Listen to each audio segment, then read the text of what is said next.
Kubor ka Batesi TV. Lawan ra siya pi da ka Orange Nissan Lumso po near Fire Brigade Shillong. Ringkat bat ka net foodish. Ordar mapi, minwan ra mangi hakerdog ying jongpi. Wat la kaseng Kongres kabasyong hakaliang persya kalakentho ya ka Sorkar jilla bakamshim lala satya ban ai jingya da ya kidnongpang kibala syakta na ka jingya bit ya ka jingpang COVID-19. Hanray na kaliang jong menteri rangba ka Sorkar jilla Konrad Sangma ulo ong ba what happening ki jing bat ka jinghiran pisa baka jilla kalamat Hanray ka Sorkar kalala ban bu ya ki oxygen plant ha ki Kawei Tylli ki hospital jong ka Sorkar but Kawei ke Cryogenic plant ya kabala kami lenti ban shna pandep no mardor. Haga jingya keren bat kilat pathai khubor menteri rangba ulo ongru ba kipaj ba kidei ban snotho baka jingwan len shop jong kani ka klam jingpang COVID-19 kasrim kum kathma ha kabala jan baro ki Sorkar ha ka perthai hi baro Kawei ki yakendo mausiang ban Pynbiang ya baro ki jingdon kam ha ka bayadai bat ka jingai jinyada yeki min sembreu. Shusho ulia thoru ba lingba ka Ministry of Development of Northeast Region ka Jilla Meghalaya kan sayo sakhat waitli ki kali ambulance kibadon bat ka life support. See, we have been very clear from day one that number one, as has mentioned by the Honourable Speaker, that this is an unprecedented situation that we face and challenges that have never been faced before by any government in the world. This, as mentioned by the Honourable Speaker, is like a warlike situation. So therefore, having a perfect solution and being able to resolve every single issue may not be possible in a situation like this. We need to realize that we are working against limited resources and against time, both. And in both these challenges, which are very, very extreme, we need to do the best we can. So therefore, yes, if you look at it one way, that there are many areas which could have been far better. But we need to realize that we work under very, very difficult constraints. And keeping those situations in mind, I feel that the department and the team has done very well. Now, whether you talk of oxygen, where we had just simply 700 cylinders, today we have 3,000 of them, and many more thousands are coming. We didn't even have one oxygen plant, proper oxygen plant in any of the government units. Today we're going to have it in almost 11 to 12 different hospitals and centers. We didn't even have one cryogenic plant, we're going to have two of them. So if you look at that aspect also, it's been in a limited time of less than 30 days, all this work has been done. And on top of that, if you look at the entire situation of the beds that we faced, we were at simply 350 beds. If you remember the first meeting I had when we had a lockdown, I told you that our 5,000 figure we're looking at, positive rate, is based on the 350 beds that we have. And therefore, we were below 1,000 numbers at that point in time, but still seeing the growth rate, we realized that time was running out. And so we went for the lockdown at that point in time, and we feel that it has helped us. Why I'm telling you all this is, again, to give you the idea that there could be shortcomings, there could be areas where, yes, the things could have been better, but we need to realize that we were working with very difficult conditions, very difficult times, and with limited resources.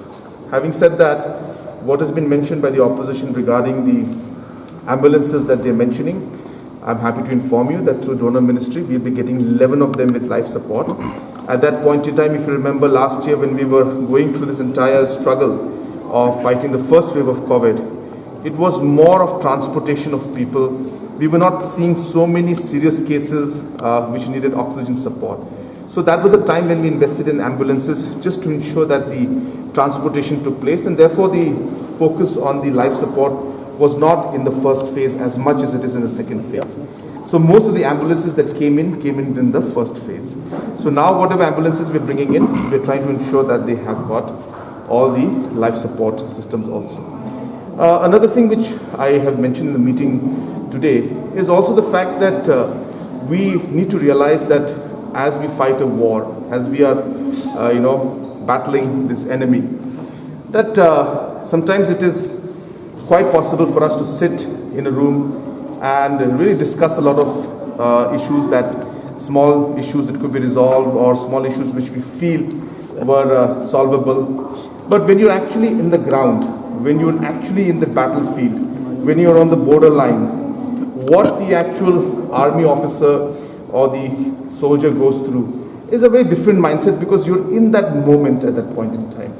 So I had suggested in the meeting also, the speaker said he will look into it, and why not all of us, all the members who are present inside here today, which is, I'm talking about the MLAs who are present, that why don't we, visit some of the COVID units, some of the COVID care units, wear the PPEs which the doctors and the nurses wear, go through the condition that they go through, and then we'll be in a better position to realize what kind of a challenge we really face.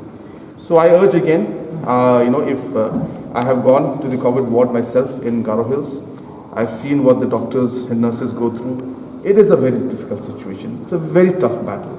Therefore, really to be able to see things from their perspective sometimes is important for important decision making that we do at our level. So therefore, I've suggested this. I hope I get a positive response from them. And I'm willing at any time. I have already, as I said, visited the COVID ward in Tura. I have no problem visiting the COVID ward here. It will also, give a good signal, positive signal. It will also ensure that everybody feels that the members are also involved. And I think it will give a confidence to the health workers.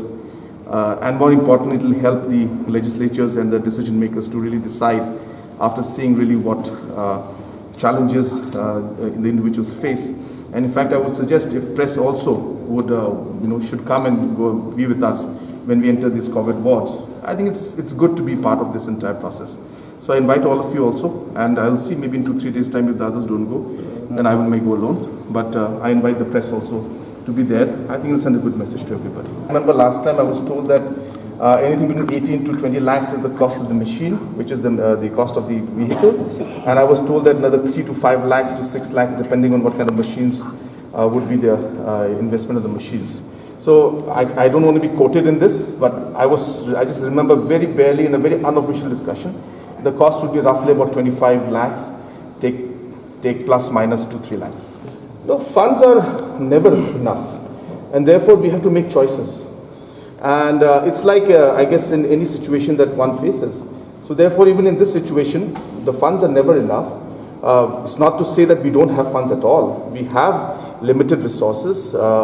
We need to ensure that the state's normal expenditure also is not affected. The normal projects also not affected. At the same time, we need to ensure that the COVID fight also continues with sufficient resources. So it's, to answer your question in short, it's not enough. But it is about managing things, investing things in the right thing when it's needed the most at the right time. So therefore, we are realizing that investing in oxygens and oxygen plants, investing in ICU beds, investing in the medication, all these aspects are very critical right now, the manpower. So all these things are what we're focusing on. So funds are not enough, but it's about managing the funds in the right way.